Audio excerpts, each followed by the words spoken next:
রোজ রোজ ফুলকপির একই রকম রেসিপি খেয়ে বোর হয়ে গেছেন? ট্রাই করুন আজকের এই একটু অন্য রকমের ফুলকপির রেসিপি। নমস্কার, কুইজিনিয়া চ্যানেলের পক্ষ থেকে সকলকে জানাই সাদর আমন্ত্রণ। আমাদের সবার চ্যানেল কুইজিনিয়াকে সাবস্ক্রাইব করে পাশে থাকা বেল বাটন আর অল আইকন প্রেস করে রাখলেই সব নতুন ভিডিও নোটিফিকেশন আপলোড হওয়া মাত্র পৌঁছে যাবে আপনাদের কাছে। আজকে আমি নিয়ে এসেছি ফুলকপির একটা শীতকালীন দুর্দান্ত রেসিপি। অবশ্যই সম্পূর্ণ নিরামিষ, কারণ নিরামিষ রেসিপি আপনারা আমার চ্যানেলে দেখতে পছন্দ করেন। আজকের রেসিপিটা অতি অবশ্যই ভাত দিয়ে সার্ভ করবেন। গরম ভাতে এই রেসিপি থাকলে আর তো কিছুই চাই না। আসুন দেখে নেওয়া যাক।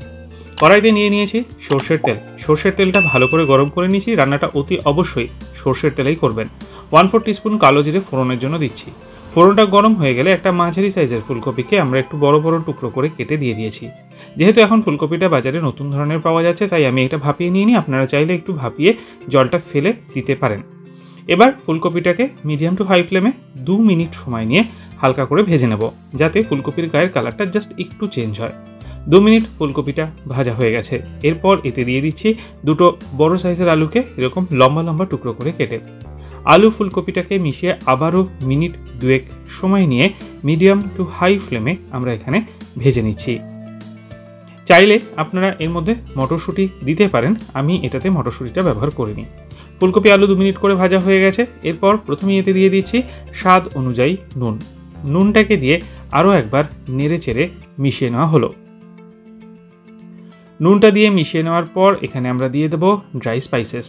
প্রথমেই দিচ্ছি 1/4 টিস্পুন হলুদ গুঁড়ো, তার সাথে দিচ্ছি ঝাল অনুসারে 1/4 টিস্পুন লাল লঙ্কার গুঁড়ো, আপনারা বেশি খেলে বেশি দেবেন। 1 টিস্পুন দিচ্ছি কাশ্মীরি লাল লঙ্কার গুঁড়ো, রঙটা সুন্দর হওয়ার জন্য। মশলাগুলোকে দিয়ে আরও মিনিট 2 সময় নিয়ে আলু ফুলকপিটাকে কষিয়ে নেব। আর ওদিকে একটা পেস্ট বানিয়ে রেখেছি, তার জন্য নিয়েছি 4 টিস্পুন পরিমাণ পোস্ত। পোস্তর পরিবর্তে আপনারা সাদা তিল অতি অবশ্যই ব্যবহার করতে পারেন, তবে পোস্তর স্বাদটা পোস্ততেই আসে।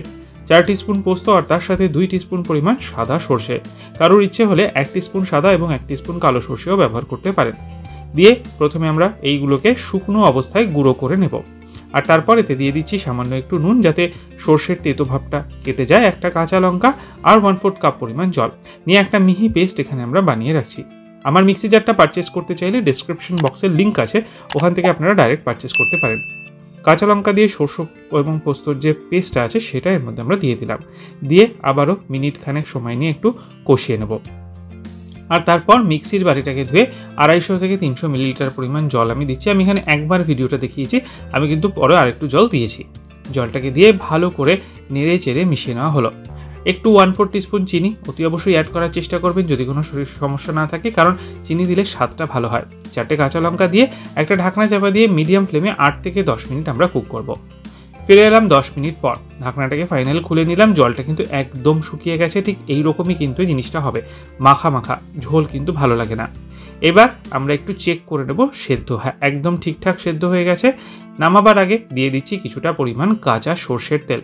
একটা অন্য রকমের ঝাঁজ এই রান্নাটায় কিন্তু এনে দেয় এই কাঁচা সর্ষের তেলের ব্যবহার। গ্যাসের ফ্লেমটা অফ করে নেড়ে চেড়ে মিশিয়ে নিলাম। তৈরি হয়ে গেল দুর্দান্ত স্বাদের শীতকালীন স্পেশাল রেসিপি আলু ফুলকপির সর্ষে পোস্ত। যদি রেসিপিটা ভালো লেগে থাকে বরাবরের মতো একটা লাইক কমেন্ট প্রচুর শেয়ার করতে ভুলবেন না যেন। আর অতি অবশ্যই চ্যানেলটাকে সাবস্ক্রাইব করে নেবেন।